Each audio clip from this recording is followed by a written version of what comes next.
All right, here we go. In case you guys don't know who I am, I'm Evan Kaiser, and I'm one of Travis's two best men. I'll start off by telling you guys how we met each other. So our mothers and fathers went to Bible study when they were younger at the church we just saw them get married at. And my mom told me that while they were pregnant, they were both pregnant at the same time, that I basically asked her if she remembered anything significant about that period of time. And she said that they prayed that Travis and I would both have at least one good friend. So I want to say that God answered that prayer, and He answered that prayer at the expense of the people at Calvary Baptist Church. If you've been a member of Calvary over the past 20 years, you would definitely remember us. Brief list of activities that we did were running through hallways, throwing anything you could imagine at each other, locking each other in lockers, and the list goes on. Yeah, I'm the one that...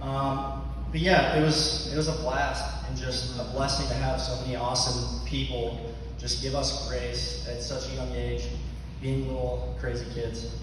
So eventually I ended up moving to Norwalk when I was in 7th grade. And living in Norwalk, Travis and I got really close. We played a lot of basketball and Call of Duty. Travis and I'm really glad that we became best friends. It's been awesome. Kirsten, I'm going to give you a couple reasons why you picked the right guy. First things first, Travis is good at literally everything that he tries. In case you guys didn't know, Travis was the MVP for Norwalk High School in 2016 for basketball. Travis is the type of friend that is going to be there for you when you need him the most. I just look back and remember him serving people at the church, just really being there for me big time when I was just severely depressed after breaking my arm for the 3rd time and not being able to play sports at that time. Travis was also there for me when I decided to drop firecrackers in the toilet at my parents' house. And he came over and he watched me do it. But at least he was there to help me try to fix it. It didn't work, so I had to buy a new toilet. Kirsten, after knowing you since 7th grade, I just want to say you're such a kind person, and you're somebody that loves people, and most importantly, you love the Lord and know Him as your Savior. I just could not be any happier that you're the woman that Travis is marrying.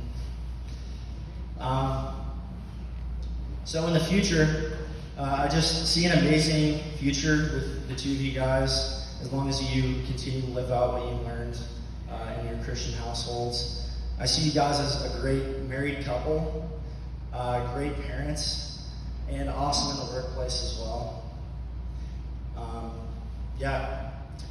So I'm almost done. So right here, I just wanted to bring a little bit of theology into it. I just think it's really important what I'm going to say right here, and it's in Matthew. It's a great vision of how Christ can support your marriage. So Matthew 7:24-25 says, "Everyone who hears these words of mine and does them will be like a wise man who built his house on the rock. And the rain fell, and the floods came, and the winds blew and beat on that house. But it did not fall because it had been founded on the rock." So the question is, what is this rock? It tells us in 1 Corinthians 3:11, "For no one can lay a foundation other than that which is laid, which is Jesus Christ." So it's my hope that you guys do this in your marriage, to build your marriage on this solid rock that is Jesus Christ. Because when the floods come and the rain falls and your marriage is under attack from financial stress, the stresses of parenting, fighting over little things, your marriage will not fall because it's built on a solid foundation that is Jesus Christ. So let us start today. Let this be the mark of a marriage that's built on Jesus. Love you guys. Let's do a toast to Travis and Kirsten.